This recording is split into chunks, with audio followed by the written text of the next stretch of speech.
Si Kristo'y muling nabuhay. Hallelujah! Hallelujah!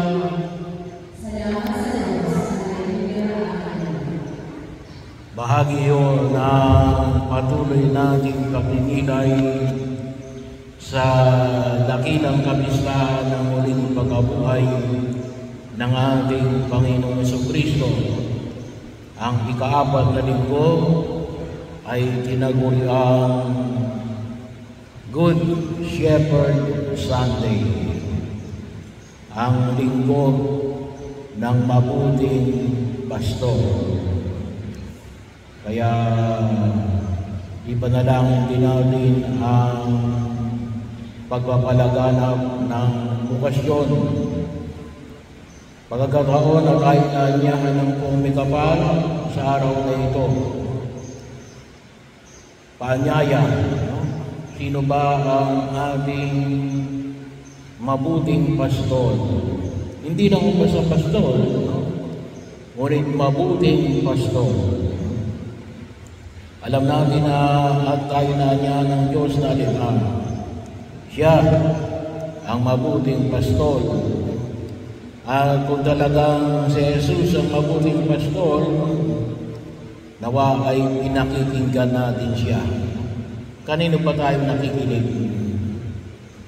Ngayong panahon na ito, sa gitna ng globalization, gitna ng makabagong teknolohiya, marami tayong napapakinggan.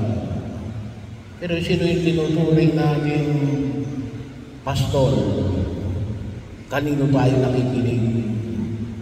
Sa nanay ba natin? Sa tatay natin? Sa lola natin? Sa lolo natin?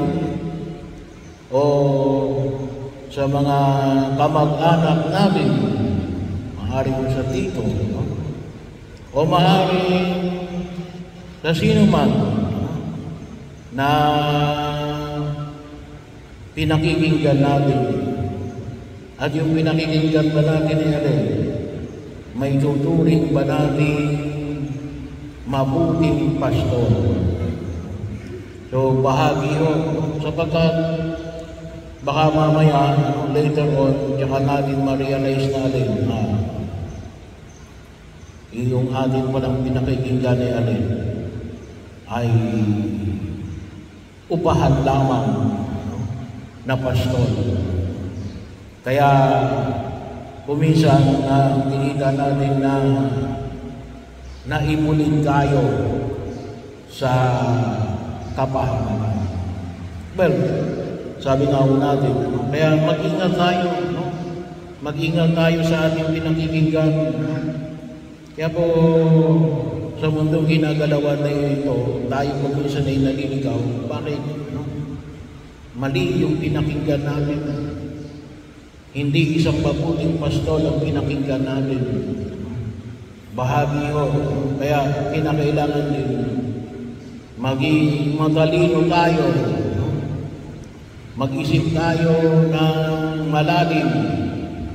Katulad ng ating hamon noong nakaraang linggo, kinakailangan na magkaroon tayo ng critical thinking.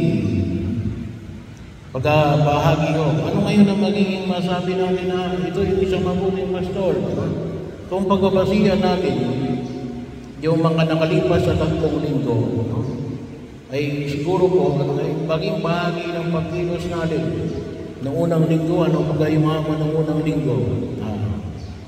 Yung magkita tayo sa Galilea. No?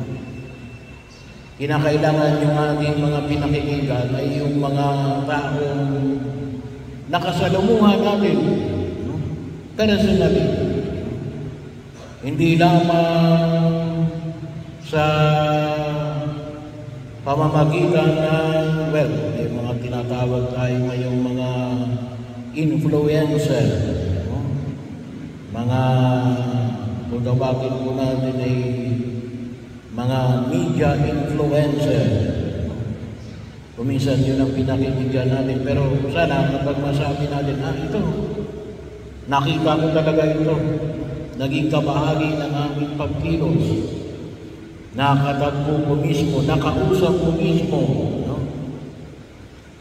Pangalawa, yung paanyaya ni pinahayag sa atin ay 2 linggo na muling pagkabuhay, yung paanyaya ni Jesus natin.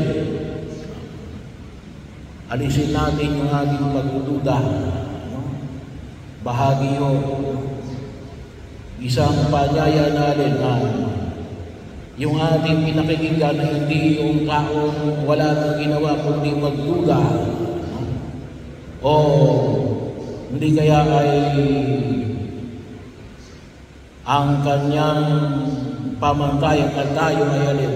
O maaari din yun ay palagi natin pinagdudahan. Kinakailangan din natin alin masigurado natin merong katatagan yung ating pamantayan ng pagkilos. Sapagkat yung ating paanyaya may 2 linggo alin.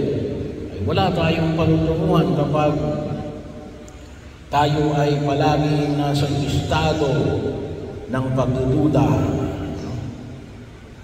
Pangatlo ay yung nakaraang linggo, yung huwag matakot, yung pamantayan ng pagkilos sa hindi gawa ng pananakot.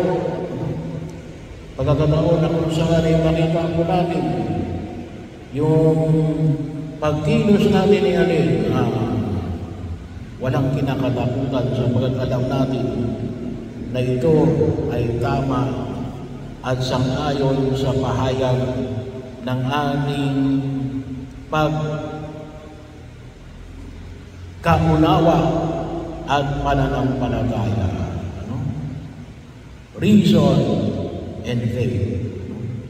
Bahagi yun na binibigyan natin na higit ng pagkakataon. Kahit na sabihin natin, wala namang pananampalataya yan, at least, out of reason, maliwanag na kung saan ipakita ko natin kung hindi pa ganun kalalim yung ating pananampalataya. Pero yung pagkakataon ni alin ng pahamon na pinapahayag sa atin na Jesus yun, yung hilingin natin sa Diyos na yung ating pinakikinggan ay alin ay mabuting pastor. Humingi tayo sa pumikapal na nawa ay tayo ay matutong kumilatis ng mga taong pinakikinggan natin na maging pamantayan ng ating pagkilos sa daigdig na ito. Nanawa, itong mga taong ito ay alin, mabuting pastor. Hindi huwag na pastor. Bakit? Iiwanan tayo niya, ipapahamak tayo niya. Pero yun, ang unang hamon ay pinapamanig sa atin ng pumikapal. Kanino ka nakikinig? Sino ang iyong pastor? Pangalawa, ang paanyaya na ipinapahayag sa atin alin, maging mabuting pastor. Tayong lahat ay may kanya-kanyang pinapastoran. Mga magulang sa inyong mga anak, mga anak sa inyong mga kapatid, yung mga barkada may kanya-kanyang tinatawag na mga leader, yung mga samahan, mga namumuno sa lipunan, sa simbahan, o kahit na sa barkadahan, may pangangalaga na ibinibigay para sa mga samahan ng kinauukulan. Kaya medyo mabigat yung tungkulin ng alin, yung maging leader, inikilala na paanyaya na alin, gabayan mo ang iyong samahan patungo sa ikabubuti, no?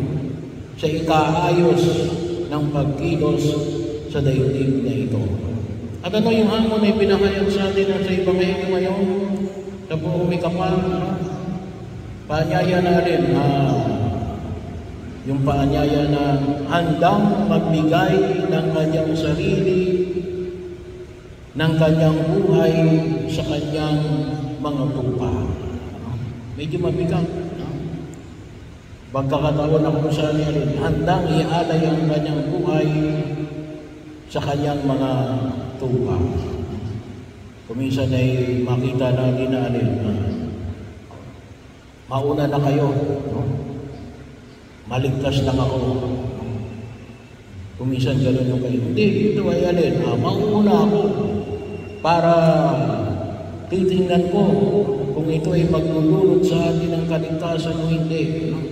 Kung alam natin na ito ay kapapahamak, hindi na kayo pasusunod. Ibibigay na kayo sa ibang landas na maglulunod sa inyo ng kaayusan at kaligtasan. Yung paanyaya ay pinahayag ng Panginoon natin ang mabuting pastol. Mabuting pastol na tulad na ipinahayag dito na handang magbigay ng kanyang sarili sa kanyang mga tupa. Pangalawa, bahagi rin ng pagiging sa mabuting pastol ay lalong-lalong sa mga magulang sa inyong mga anak, na bigyan ninyo sila ng sapat na sangkap na sila'y mamuhay kahit mawala na kayo. Kuminsan ay ginagawa natin ang lahat para yung mga magulang sa kanilang mga anak ay may ayos yung kanilang buhay. Kaya lang, nakadepende, no? Lahat gagawin. Kuminsan ay simpleng problema lang. Kuminsan ay nasaan ay natin yung magulang ang mag-desisyon. Hindi, no? Hindi tayo forever na narito sa daigdig na ito. Bahagi yun, bilang mga tunay na leader, turuan ninyo ng inyong mga tupa ay kayang tumayo sa kanilang sariling mga paa kahit wala na kayo. Kasi hindi kayo palaging ariyan na kapag may problema, tatawagin kayo. Bahagi yun. Turuan nyo silang magkaroon ng sapat na sangkap na masolve nila yung kanilang problema. Bahagi yun. Hindi yung paasahin yung palagi sila natin. Kayo palagi ang tatawagin para masolve nila yung kanilang problema na hinaharap. Ay bahagi yun. Ibig sabihin nyo tinuruan nyo silang maging depende sa iyo. Hindi. Turuan mo sila ay mamuhay ng maayos kahit wala ka na. Sapagkat ang daigdig na ito ay pagkilos. Sapagkat bahagi mo, na makita ko natin, yun masasabi natin we are molding one another as mabuting pastol. No? Kasi kapag pinabayaan nyo lang sila na ikaw palagi ang magsusolve ng problema nila, inaasahan mo na sila na manatili na lang silang tupa. No? Hindi. Ang mabuting pastol, nagtuturo na kayo rin ay darating yung panahon, kayo rin ay magiging mga pastol. No? Kaya, anong kailangan? Ihanda ninyo sila. At ano yung pamamaraan ng makita dito? Pinahayag sa Ebanghelyo, makilala ninyo ang inyong mga tupa. So ito yung hamon na pinapahayag sa atin ng buong Minapal para po sa araw na ito. Hiningin natin, Panginoon, nawa yung aking mga pinakikinggan ay mga mabubuting mga tupa. At pangalawa, naway gabayan mo ako bilang isang mabuting pastol na handang magbigay ng aking sarili at maihanda ang mga tupang nasa kamay ko na sila rin ay maging mga mabubuting mga pastol pagdating ng takdang panahon.